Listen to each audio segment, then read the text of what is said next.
A los que conmigo vengan, que Dios les dé muy buen pago. También a los que se quedan, contentos quiero dejarlos. Habló entonces Alvar Fáñez del Cid, era primo hermano. Con vos nos iremos, Cid, por yernos y por poblados. No os hemos de faltar mientras que salud tengamos y gastaremos con vos nuestras mulas y caballos y todos nuestros dineros y los vestidos de paño. Siempre querremos serviros como leales vasallos. El Cid sale de Vivar a Burgos, va encaminado allí, deja sus palacios yermos y desheredados. El juglar, la voz del cantar del mío Cid, Antonio Pérez de Henares, en el micrófono de Rosa Pasapágina. Bienvenido. Bien hallada. He empezado humildemente con el cantar del mío Cid, un poquito, y el título de tu libro es El juglar. Creo que los juglares son los mejores cronistas y los mejores portadores de las buenas y las malas noticias en todos los rincones de la época en la que está. Eso fueron, sin duda. Bueno, fíjate, yo en esa primera parte de cantar diría que más que primo hermano. Posiblemente siempre, cada vez me voy presentando más en la idea que Álvar Fáñez, mi naya, mi anay, al que el Cid llama reiteradamente mi hermano, es algo más que puede ser hasta hermanastro. Hasta hermanastro. Porque, bueno, él lo dice, mi anay en euskera, pero sí, esa parte primera es al principio Sí. del cantar. Ahí hay algo que me impresiona, ¿no? Es por lo que es esa enorme potencia lírica, esa potencia épica y al mismo tiempo lírica, emocional, que hace desde luego la mejor canción de gesta del mundo. Y luego hablaremos de las cosas, porque para mí es la piedra fundacional de la lengua española y de la literatura española. Pero fíjate, ahí hay un verso que impacta, de sus ojos tan fuertemente llorando. Está muy poco después. El Cid llora al dejar sus... Pero no va a ser la única vez, a poco al despedirse de sus hijos. O sea, eso, en un tremendo guerrero medieval, en alguien, el imbatible, el vencedor siempre, el campeador y tal, eso es una muestra absoluta de esa emotividad, de esa cercanía, de esa verdadera hombría entendida a lo castellano y que a nadie llora. Y eso creo que define muchas de las cosas o indica muchas de las cosas porque le han hecho al cantar esa obra maestra. Lo que me decías, claro que eso fueron los juglares. Los juglares eran los portadores, y eran muy transversales, los portadores de todas las nuevas, los que iban por todos los sitios, los que iban dando las plazas de los pueblos, en las ferias, arrimándose a las bodas, desde el juglar cazurro, que eran los más populares, junto con los antibanqui, los ciegos, toda esa tropa de gente que iba buscándose la vida. Bueno, también los que llegaban ya a los castillos y eran recibidos, o los que acompañaban incluso a los ejércitos, o los que llegaban a las cortes, porque también eran muy transversales. Pero también el juglar era una cosa, era el anuncio de la fiesta. Y yo también quería retratar esa Edad Media, pero sí, eran los grandes cronistas de la época, los grandes cronistas además que lo veían todo, lo escuchaban todo y al mismo tiempo lo pregonaban todo, y eso es esencial, ¿no? Esa es la clave del juglar hispano.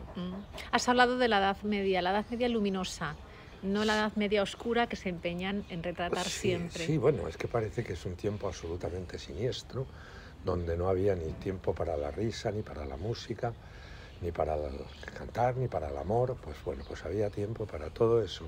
Y aunque efectivamente la calidad de vida que se diría ahora dejaba mucho que desear, si la deseaba, comodidades para los reyes, imagínate, para las gentes de a pie. Y aunque había pues hambrunas, guerras continuas, mortandades, pestes, hambres, hambrunas. Bueno, cuando había también un momento para la alegría, imagínate una feria, o una fiesta, o una boda, y ya se llenaba hasta los más pobres la tripa, pues era tiempo para disfrutar de la vida. Y eso se nota en todo, en cuanto te acercas a ella. Los colores de la Edad Media son colores muy vivos. Son el rojo, el verde, el azul, el amarillo. Y he metido un desfile de esos juglares de todo. Es con una de las partes de la novela que más me gustaría haber visto por una ventana, Sí. que eso también es la novela histórica. Pero ¿y los instrumentos? Pero vamos a ver, si es que la mayoría de los instrumentos de cuerda, de viento y de percusión estaban allí, y además hay que mirarlos, son una mezcla de todo. Hay instrumentos, digamos, moros y cristianos y hasta judíos. Así es. Entonces, Una época muy rica culturalmente, además. sí, y además hay otro elemento. En este libro se pone al descubierto que el bulo continuo y reiterado de unas cortes cristianas absolutamente borricas es absolutamente falso. Y más de las hispanas, que eran en aquel momento el esplendor de Europa. O sea, Hispania y el mundo hispano era lo más esplendoroso de Europa.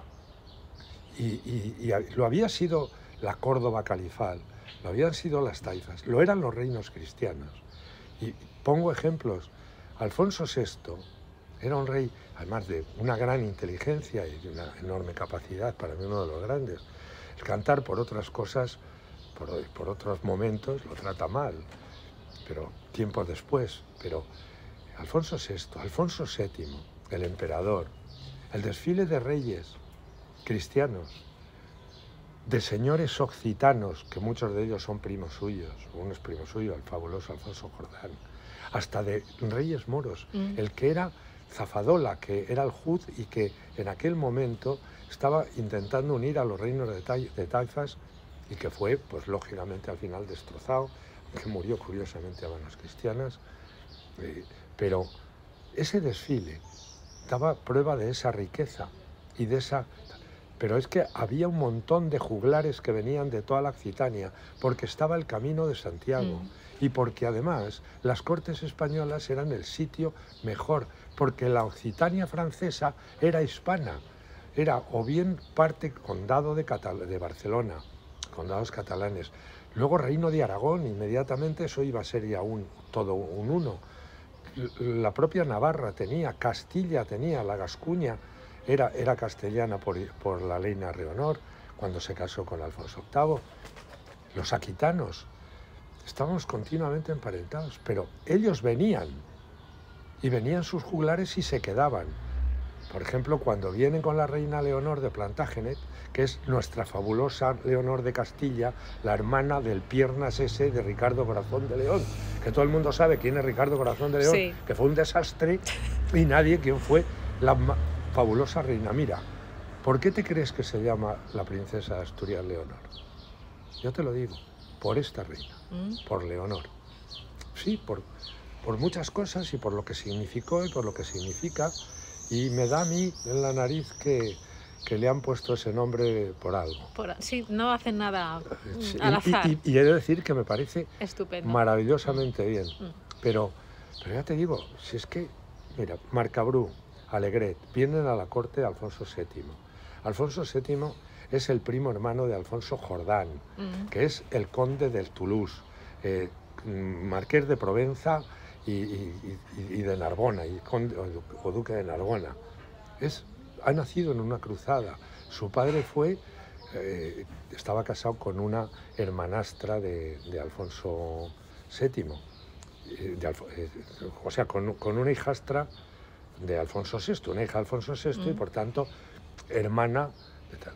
Y él viene, es el primo de Alfonso VII, y viene continuamente a España, pero viene porque le encanta, porque va al Camino de Santiago, porque va a Toledo, que es algo de lo que un rey francés se quedó absolutamente perplejo. París, al lado de Toledo, era nada, nada. Y dijo, no puede ser, vino con Leonor de Aquitania, la madre de esta. Pero cuando vienen con la jovencísima Leonor, vienen y van hacia allá a recibir las juglares y vienen hacia acá otros. Y como tienen que pasar por Aragón, se unen encima los de Aragón y se acaban quedando en las cortes. Y la corte del rey aragonés. Aragón tiene en esta novela muchísimo, porque lo tiene que ver el Cid y porque tiene luego... Pero en la corte, ¿sabes cómo llaman a Alfonso II? Primo también de los reyes castellanos. El trovador. O sea, era conocido como eso. ¿Por qué? Porque continuamente las fiestas de música y juglares eran lo que animaban todas las cortes. Y venían, pero como moscas a la miel, los juglares de todo el mundo. Y por cierto, había juglares cristianos, moros, hasta judíos, y pásmate, y muchísimas juglaresas, tanto en las capas populares como en las juglaresas en las capas populares. Arriba, damas que sabían tocar instrumentos, cantar, y alguna escena hay en el libro verdaderamente sorprendente. Este libro es un libro de personajes, como Sí. estás diciendo, y le das voz a 3 de ellos, el abuelo, el padre y yo. Yo es Pere Abat. Sí. Cuéntanos un poco. Vamos a ver, yo he querido, se intuye como una especie, el cantar lo escribió uno o lo escribieron varios, leyendo a todos, a Menéndez Pidal, a este, a los otros y tal. Pero hay algunas cosas que sí creo que se pueden tener por ciertas. Primero, uno de esos juglares, por cómo describe los lugares, porque soy además nativo de esa zona, del común de la Tierra de Atienza, de Ojalá, por donde el cantar pasa inmediatamente. El verso de A la Sierra de Miedes fuimos a posar, cuando él sale de San Pedro de Cardeña y tiene que salir rápidamente porque se le acaba el tiempo para comenzar el destierro, llega justo cuando está acabando el día, acampa, a la Sierra de Miedes fuimos a posar, desde allí vimos las torres, las altas torres que los moros han. Eso es Atienza.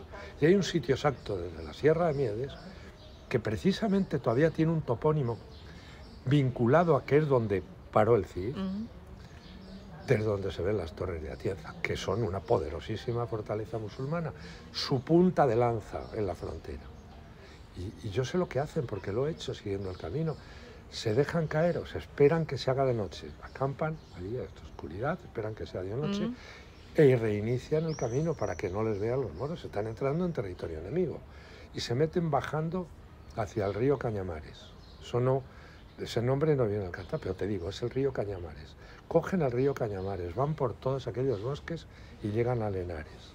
A Lenares justo en las juntas con el Cañamares, que están ya en el término municipal de mi propio pueblo, que linda ahí, con Castiblanco de Henares, que es por donde llega el Cañamares, con Jadraque y con Bujalaro.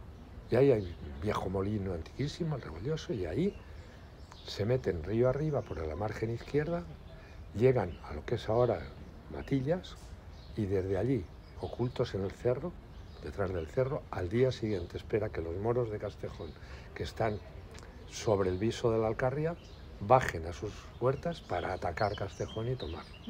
Y Minaya se sube arriba del viso y va corriendo por una senda que efectivamente conozco. Es más, cuando yo me iba a las fiestas de Castejón de más jovenzuelo y luego no era cuestión de volver por la carretera, yo me iba por esa pista forestal.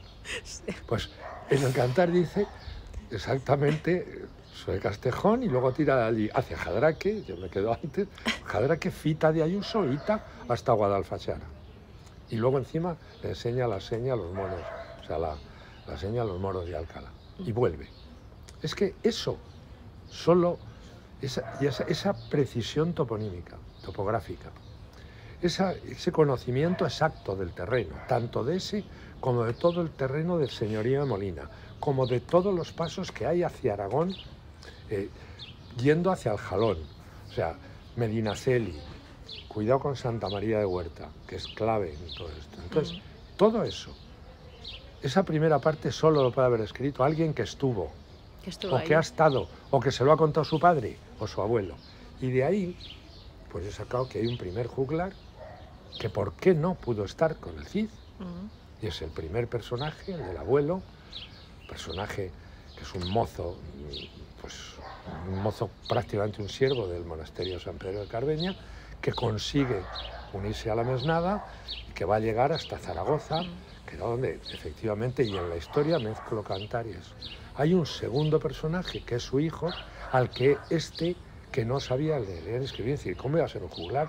Pues porque los juglares muchísimos no han sabido leer ni escribir, y grandes poetas no han escrito, sino que han trovado, o sea, y que, ojo, es que luego hablaremos de estos romances y de su potencia, que han llegado hasta nosotros. Y posiblemente lo de los trovadores exquisitos no conocemos nada, pero de los juglares lo conocemos todo, lo cantamos, están metidos en nuestra raíz. Ese segundo es el juglar que viaja y que me permite, de tiempos de Alfonso VII, me permite estar por todos los sitios, ir pues tanto a Santiago como a la Occitania. Lo hago amigo, claro, cómo no, de Alfonso Jordán. Yo siempre he querido escribir de Alfonso Jordán. Y lo aprovechas. Y lo aprovecho. Y luego hay un tercero, que es, bueno, que es el señor que sabemos que escribió, que firmó un cantar de Mio Cid en mayo de 1207. Dice, eso está perfectamente comprobado. ¿Y qué pone? Lo escribí yo, Pedro Abad. O sea, Pedro Abad, soy un abad. ¿Abad de dónde? Bueno, pues yo creo que no, porque no pudo serlo, de Santa María de Huerta. Si fue allí donde el 1199, 1199 es sí. Cuando se lee por primera vez el cantar. Qué casualidad, es el centenario de la muerte del Cid. Y qué casualidad, está allí su tataranieto, Alfonso VIII. Y qué casualidad, en ese monasterio está enterrada su bisnieta, casada con el señor de Molina. Y qué casualidad, no hacen nada más que salir todos esos territorios. Y Molina por demás, claro, el señor de Molina, que era el poderosísimo Pedro Manrique de Lara, pues imagínate que fue el que empujó tanto al monasterio como al cantar. Él y su mujer están enterrados allí. Entonces, bueno, yo creo que eso es un poco como una trama, pero es mucho más que eso, y los descubrimientos, que no descubrimientos. Yo he ido por la historia y me he ido topando con ello, ¿no? Pero esta es una historia de personajes más allá incluso de esos tres. Ellos son la voz. Sí. La voz que recoge el último, pero es la voz de los tres, pero hay otras cosas. Por ejemplo, en esta ocasión he hecho un enorme, no esfuerzo, porque me lo pedía por todos los sitios, él, que aparecieran toda una serie de personajes femeninos, porque esa es otra, una creencia que la mujer no existía en la Edad Media. Sí. Y yo he buscado 3 personajes de los que honradamente me he acabado enamorando de los 3. De la primera, que es la amante del segundo juglar, occitana, en un tiempo que en París se estaba sucediendo todo lo de Abelardo y Eloísa. Que eso te abre el mundo otra vez. Vamos a ver. Lo que ellos escribían y que conocían y se pasaban por tablillas por la Francia, por todos los juglares y la Francia y tal, era algo que hoy algunos de estos neoinquisidores, impedirían publicar lo que dicen, y que eso lo hiciera una que acaba siendo abadesa y el otro que es un monje. Y el amante, bueno, y toda la tragedia, y uno lo casta, y siguen. Es verdaderamente, y cómo describen sus actos eróticos hasta con situaciones que, ojo, hoy se considerarían pornografía. Sí. Pero ese es un personaje que me atrae profundamente, el de la joven de Tolosa, provenzal. Luego hubo otro personaje que casi me vino a buscar, porque, bueno, tú sabes que yo recorro. Esta novela la tenía bastante recorrida porque es mi tierra y porque son los paisajes que te gustan, que conoces. Pero ahí había otros muchos más. Yo quería tanto los paisajes del Camino de Santiago, pero también estaba el Reino Moro de Murcia o estaba la Occitania francesa, ¿no? Franca. Y entonces, en un momento determinado yo llegué a Gormaz. Y Gormaz siempre me impacta. O sea, esa inmensa fortaleza califal de todo un cerro donde cabían miles de hombres, de donde salían las aceifas califales, Almanzor, ¿cuántas veces no salió desde allá? De hecho, la parte del Alcázar se debe a él, ¿no? Y entonces, cuando llegaba, miré a las almenas, dije, me faltaba un halcón. No sé si sabes que yo de joven tuve aficiones por la cetrería, sí. Mi cercanía a donde Félix Rodríguez de la Fuente grabó todo aquello, sí. Mi amistad con algunos de sus ayudantes, a él lo conocí levemente, tuve un halcón amaestrado de jovencito. Y claro, y de pronto dije, no, un halconero no, una halconera. Y eso es un personaje clave en toda la novela. Es la mujer del segundo y la madre que va a tener una influencia muy determinante. Su vida y su muerte también de su hijo. Y finalmente la tercera, que también, haciendo el camino, o sea, toda la zona de Santiago, llegué a Castrojeriz. Una población que siempre me ha inquietado, siempre me ha gustado, siempre me gustaría conocer más de ella. Y entonces ahí me inventé una señora de Castrojeriz que me hacía mucha falta y que además es guapísima y que le he recreado como a mí me daba la gana. Y he preguntado a amigas mías, para eso si era el personaje creíble. Y he tenido más que aprobado. O sea, me han dicho sí. Te has tomado la licencia de crear 3 mujeres, 3 personajes muy fuertes. De alguna forma las has resarcido de esa anulación de la historia y luego, entre risas y sonrisa como la que tienes ahora, has cotejado con otra mujer si lo que es descrito es correcto. Sí, no, fundamentalmente, más que si fuera creíble. Si esos personajes eran creíbles y cada una elegía, han ido eligiendo una, ¿no? Y entonces, de hecho, gracia. La señora de Castrojeriz tiene tal, porque es muy mujer en el sentido de tener en cuenta, o sea, sabe tomar decisiones y las toma en base a lo que ella cree que es lo mejor, ¿no? Y en un momento determinado la clave para ella es su hijo. Y a ella y la renuncia mutua esta. Luego he encontrado sitios maravillosos al hacer eso. Uno de los sitios que más me han impactado ha sido Suso. ¿Suso? Sí, en San Millán de la Cogolla. Bueno, el panteón de los primeros reyes navarros en Nájera es potente. Te digo de los que he ido con más detenimiento. Muchos otros, Atienza, Molina. No hace falta, aunque sí he ido, pero por gusto, pero no hace falta. Si yo el río Gallo y todo eso lo tengo trillado, y me encanta, digo, como Huete, pero el pequeño monasterio de Suso, o sea, hecho en época visigoda, o sea, de los balbuceos, y que luego allí estuviera Gonzalo de Berceo. Yo tuve que hacer que uno de mis protagonistas conociera a Gonzalo de Berceo, porque a mí me hubiera gustado mucho conocer a Gonzalo de Berceo. Y luego llego a Suso y me encuentro que allí parece que es el enterramiento de los 7 infantes de Lara, que no está tan lejos Salas. Y entonces te quedas atónito, ¿no? Porque dicen que cuando abrieron aquellos féretros de piedra, aquellos sepulcros de piedra, efectivamente había 7 cadáveres y el de Suayo, y no tenían cabeza. Y el romance de los 7 infantes de Lara cuenta eso, que sus cabezas le fueron enviadas a su padre, que estaba prisionero de Almanzor, que por el malo de la película, en aquel caso el malo del romance, que es un tío suyo, y la malísima, que es la señora, un tío suyo, que es doña Alhambra, que vamos, más pérfida no podía verla.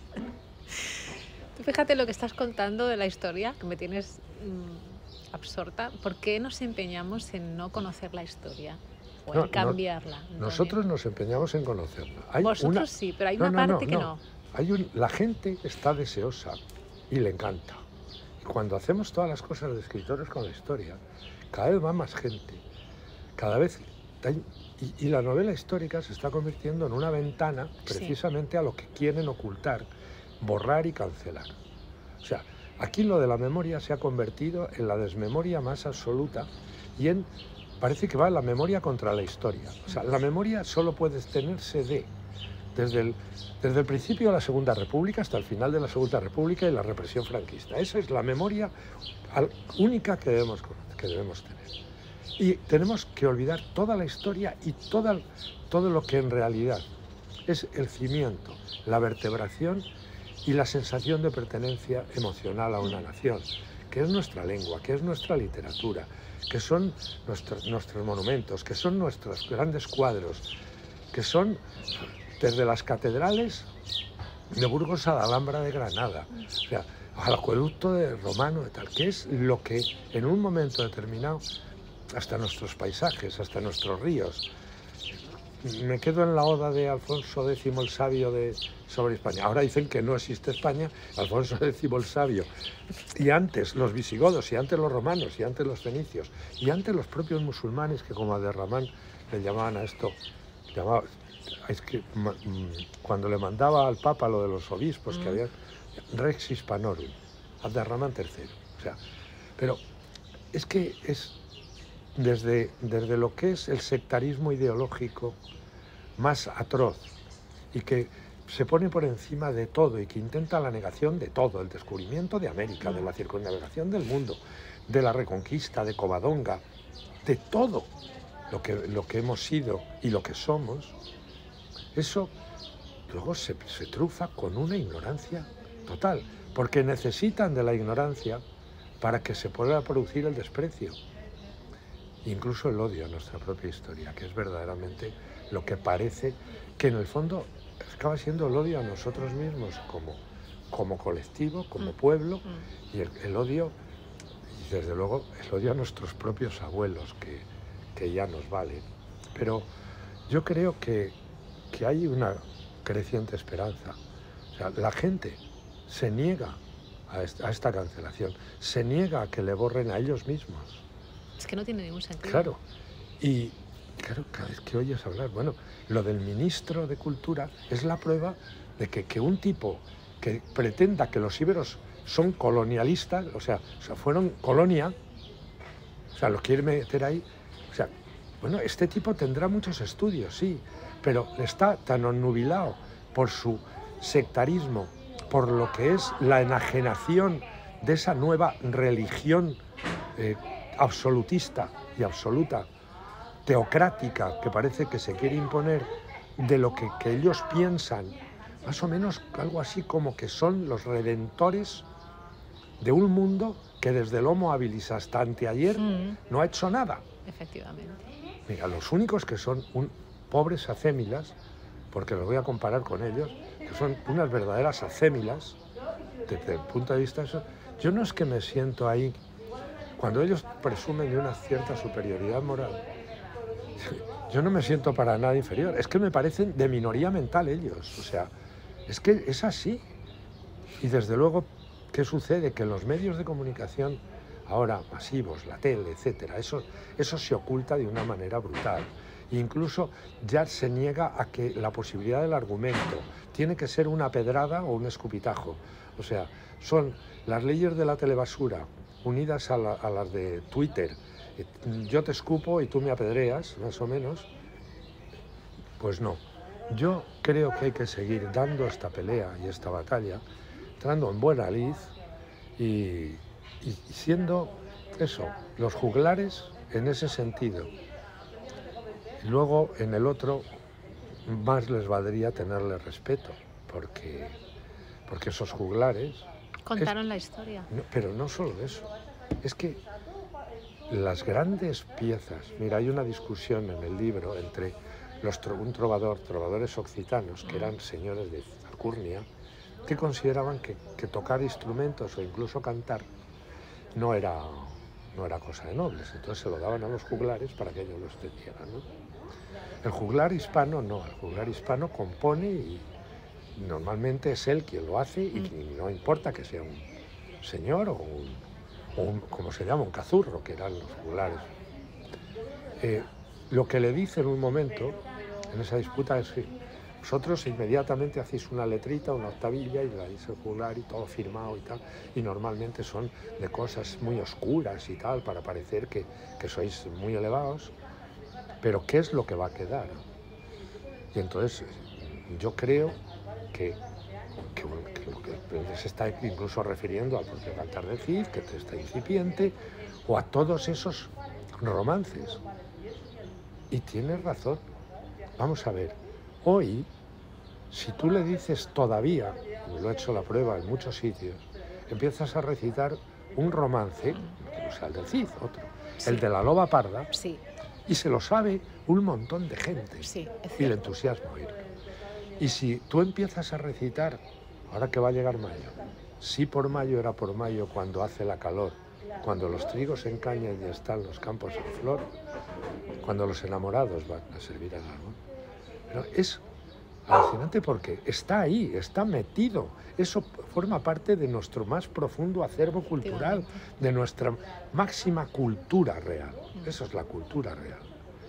Bueno, no sabemos quién lo hizo. Y eso es lo que dice, sí, no.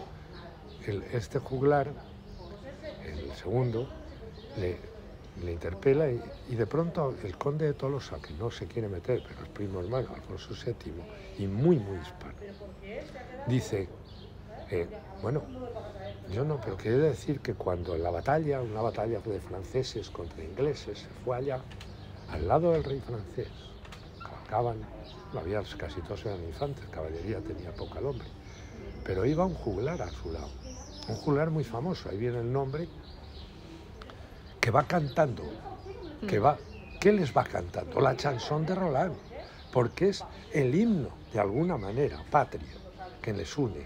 Y él le pide, y eso hacían muchas veces los juglares, estar en los campamentos con los soldados. Y eso se siguió haciendo.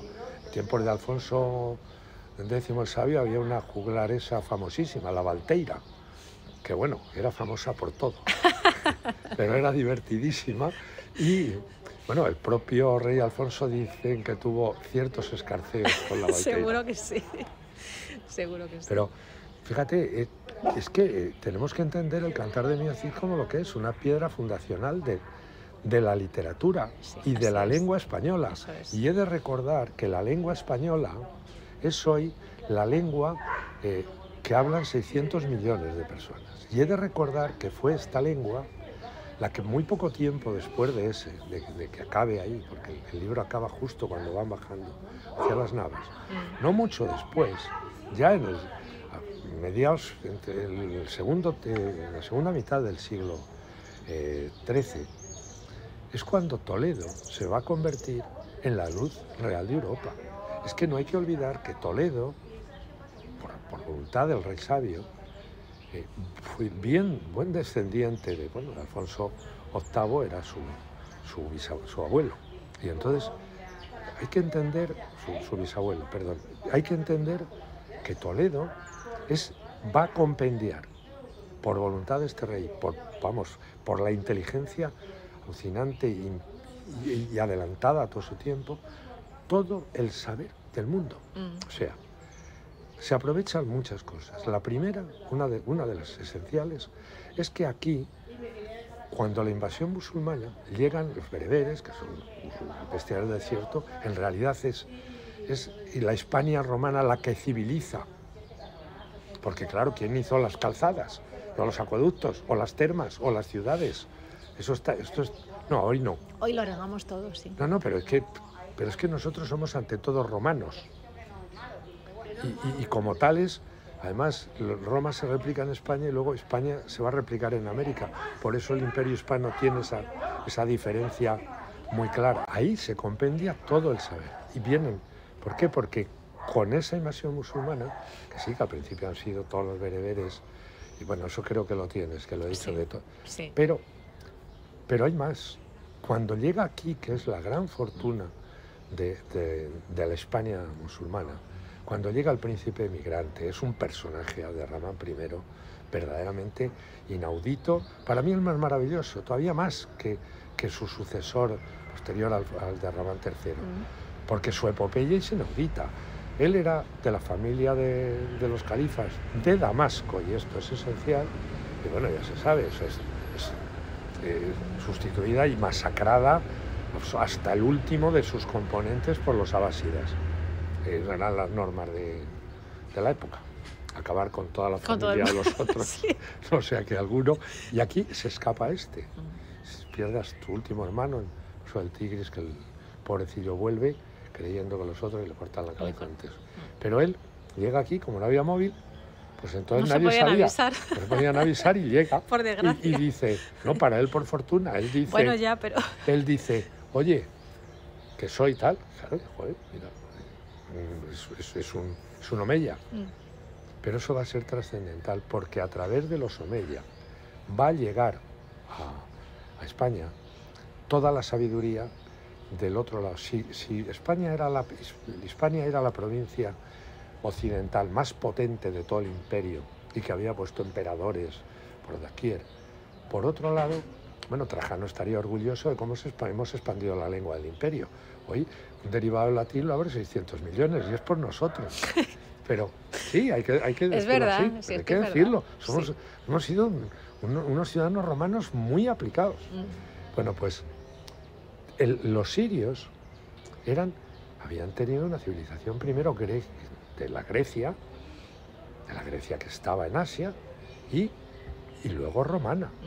Y también, bueno, la protagonista del libro de Santiago, de mi amigo Santiago Posteguillo, claro, es Julia. Sí, lo sé. Es Siria. Sí. Es Siria. Es Siria, sí. Y la dinastía severa está trufada por Siria. Sí. Y entonces, bueno, en eso, todo ese saber, más que romano, griego o griego-romano, ha llegado a Córdoba, a la fabulosa Córdoba. Es que, claro, yo me enorgullezco profundamente de Córdoba. ¿Quién no sería idiota? Y entonces, porque eso es el mundo hispano-musulmán. Esa enorme sabiduría es una. La otra es la latina, y esa la tienen los hispanos-romanos. Y la tenemos nosotros, y está atesorada en un montón de sitios. Y luego está la musulmana plenamente y la judía que se une a la fiesta. Todo ese saber se va a traducir, y se va a traducir al latín, sí, y a la lengua castellana. Va a ser la primera vez que el saber mundial, o el que teníamos, se compendie, y el primer compendio que se hace y la primera traducción va a ser por la lengua castellana, por la lengua española. Y es más, es que yo creo que ahí, en esa luz, ¿y quiénes van a venir? Toda Europa. Aquí empiezan a venir de todos los lugares de Europa, porque es donde está rebrotando el conocimiento y la luz. Así es. O sea, y eso yo creo que está en los orígenes de lo que no va a tardar en aflorar, que es el Renacimiento. Pero esa escuela tiene que ver todo, y estos juglares, y estos textos, desde esos romances populares, y la libertad con que se expresaban, es algo que te deja verdaderamente anonadado. O sea, y luego, bueno, pues, verás, yo creo que mucho menos mojigatos, mucho menos puritanos que lo que se fue después en los siglos XVIII, XIX, y ahora no sé, porque eso depende para que aquí, ahora se puede ser puritano, ¿no? Depende, sí. Depende. Pero vamos, ese depende también era entonces. Pero te digo que la Edad Media ofrece textos que te dejan anonadado. Por ejemplo, el romance de la infanta Urraca es algo que dices, vamos a ver, ¿en qué siglo estoy? Le dice la chica al padre. El padre es Fernando I, rey de Castilla, de León, Castilla, no sé qué, no sé más, de todo lo que era la parte cristiana, claro. Lo otro era mucho más. Y entonces le dice, bueno, hace el reparto y le deja a Sancho Castilla, al otro tal, y claro, y a ella, la infanta Urraca, que era una real hembra y de además tomar, entonces dice, ¿a mí qué? En el hecho de muerte le dice, o sea, ¿me dejas desheredada? Pues si tal haces, me iré por los caminos, y mi cuerpo gentil entregaré a los cristianos por gracia y a los moros por dinero. ¡Toma ya! O sea, realmente, y bueno, escenas como esa, o como otras escenas subidísimas de tono que aparecen en multitud de romances. Doña Alhambra, la mala, diciendo, porque un caballero de la Bureba casi ha tirado, que no la ha tirado del todo el tablao, diciendo, amad, mujeres, amad, a ver cómo sois amadas, y viene a decir que si no estuviera hoy recién casada, yo mi cuerpo le entregara. Tal cual, dicen él. O sea, es de una libertad, sí, en ese sentido también, en el terreno sexual. Es divertidísimo. Hay otro de los pasajes que están sacados de los textos, y lo tenemos entero por eso, es que estando en la corte Alfonso VIII con su jovencísima mujer, con una descripción que se hace que es perfecta, además de lo que es su propio traje, etcétera. Y están en eso, en una tensión de juglares donde están cantando y tal, y llega un juglar de fuera, que viene de Aragón. Y entonces pide la venia para poder entrar, y el rey se la da. Mira, los juglares generalmente bien recibidos se la da, y además dice, quien le interrumpa perderá mi amor, o sea, perderá mi gracia, Sí. la gracia al rey, ¿no? Y él empieza y cuenta una historia divertidísima. Cuenta la historia de una señora muy guapa, una dama muy guapa y muy todo, muy dama, de Aragón, que estaba casada con un tipo que era también un tío noble, pero que era un celoso compulsivo, un pesado, y todo el rato, yo creo que no se creía la señora que tenía, ni el nivel de la señora, y dándole la lata y poniéndole a prueba siempre, a ver si la pillaba en renuncio y tal. Tanto fue su tal, que finalmente ella, con muy buen juicio, le dijo, mira, pues vale, ya que me estás recusando de todo... Pues vas a tener una razón. Le puso los cuernos totalmente, pero no solo acaba ahí la cosa, hasta ahí pudiera haber sido, sino que se lo hace con un caballero maravilloso, un tipo genial, que era el mejor caballero de Aragón y tal, claro, con un piernas como el que tenía. Y entonces lo que hace es, traman una cosa que es que el marido en su obsesión, se hace pasar por otro y se pone a pretender como si quisiera ser el amante de su propia mujer. Y entonces ella, que descubre la farsa que está montando, lo que hace es ponerse de acuerdo con su amante. Entonces, cuando el marido le da una cita al marido, como si fuera un amante, como si fuera ella efectivamente una infiel y tal. Cuando el marido aparece a la cita, ella no está. Bueno, ella no la ve, o la ve de tal. Lo que sí aparece es el caballero que a grandes gritos de insultos sobre eso, pero que en defensa del honor de esa señora, le pega una paliza de muerte, lo muele a palos. Por listo. Y entonces él acaba, eso, hecho polvo y molido a golpes, cornudo pero contento, porque, ¿entiendes? Porque cree claro, que es mujer, pues es maravillosa y tal. Y Alfonso VIII le pone un título y dice, ¡hala! Que se entere todo eso, como lección para celosos, o escarmiento de celosos. Escarmiento. Bueno, eso en una corte que teóricamente estaría llena de obispos y de tal. O sea, imagínate, está aplaudiendo un adulterio. Sí. O sea, no tiene ni... O sea, esa Edad Media es la que también aflora aquí. Por supuesto, aflora también lo otro, lo duro, y eso no. Yo me he volcado en el último personaje para transitar también desde lo que es los fondos de la condición humana y la miseria y el homicidio, porque los juglares también podían ser espías, eran los y aparecen ahí. Claro. En fin, lo que se nota es que he disfrutado mucho con el libro. Me alegro mucho. Un placer, Antonio, es un gustazo escucharte siempre. Pues así que nada, mucha suerte y, como digo siempre, muchas gracias, porque aquí hay mucha parte de la historia que deberíamos conocer. Así que nada, la portada es preciosa, con el caballo, con el perro, como no me podía dijiste. faltar mi claro, mastín, hombre, por favor. porque yo me crié con un mastín de niño, muy niño y tal, y además es un pedazo de mastín enorme, mira la altura del caballo. Bueno, porque él está en primer plano. No, pero aún así es un pedazo de mastín.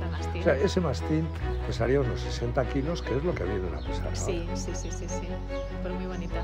Muchas gracias. Pues nada, a ti siempre. Un placer.